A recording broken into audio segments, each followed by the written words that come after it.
अनिका ने उस आदमी के बैग में अपना पर्स छोड़ दिया।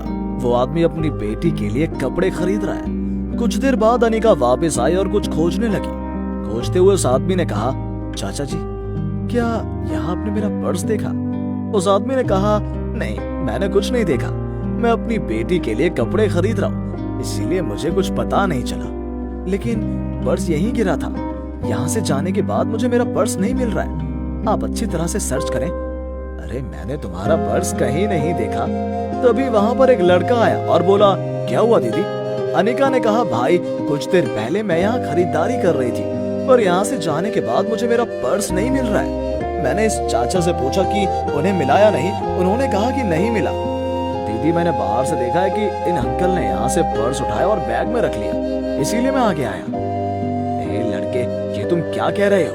मैंने कब उठाया और बैग में डाला? मैं अपनी बेटी के लिए चीजें खरीद रहा हूँ, तो मुझ पर इस तरह दोष क्यों दे रहे हो? मैंने उसका बैग नहीं लिया। अनिका ने लड़के से कहा, अच्छा देखा आपने, उन्होंने मेरा पर्स उठाया? हाँ मैडम, मैंने उन्हें नीचे से कुछ उठाकर बैग में डालते देखा। अगर आप उनका बैग चेक करेंगी तो आपको पता चल ही जाएगा कि उसमें क्या है। तभी अनिका कहती है, मैं आपका बैग चेक करना चाहती हूँ। अनिका उस आदमी के बैग की जांच करती है और उसे वो अपना पर्स मिल जाता है। अनिका ने फिर उस आदमी के बैग से पर्स निकाला और कहा, चाचा जी, आप तो एक चोर हैं। ये रहा मेरा पर्स आपके बैग में। मैं सच में नहीं जानता कि ये मेरे बैग में कैसे आया। मैं चोर नहीं हूँ। अनिका ने पर्स चेक किया और कहा, मेरे यहाँ 10,000 रुपए थे, मेरे पैसे कहाँ हैं? आपने पैसे भी चुरा लिए? तुम बहुत चालाक हो। तुम क्या कह रही हो? मुझे इसमें कुछ भी समझ नहीं आ रहा है। मुझे सच में इस बारे में कुछ नहीं पता। मैं ऐसा क्यों करूंगा? लालची, पहले पर्स ना देखने का नाटक किया, अब कह रहे हो कि कुछ भी नहीं पता। बहुत अच्छा, अब मुझे मेरे पैसे दे दो, नहीं तो मैं पुलिस बुलाऊंगी। ये भैया मेरे गवाह हैं। अरे ऐसा मत करो, मुझे समझ नहीं आ रहा है कि मेरे साथ क्या हो रहा है। मेरे पास आपका पैसा नहीं है, मुझ पर विश्वास करो। चाचा जी, और नाटक मत कीजिए, रुपए आपके बैग में ही है, नहीं तो पब्लिक आपको बहुत मारेगी। उस आदमी ने अपने बैग से पैसे निकाले और कहा, ये मेरी तनख्वाह है, आज ही मिली है, लेकिन तुम इसे ले रही हो, ये तुम बिल्कुल भी अच्छा नहीं कर रही हो। भगवान इसका न्याय करेंगे। अनिका ने पैसे लिए और लड़के से कहा, धन्यवाद भैया।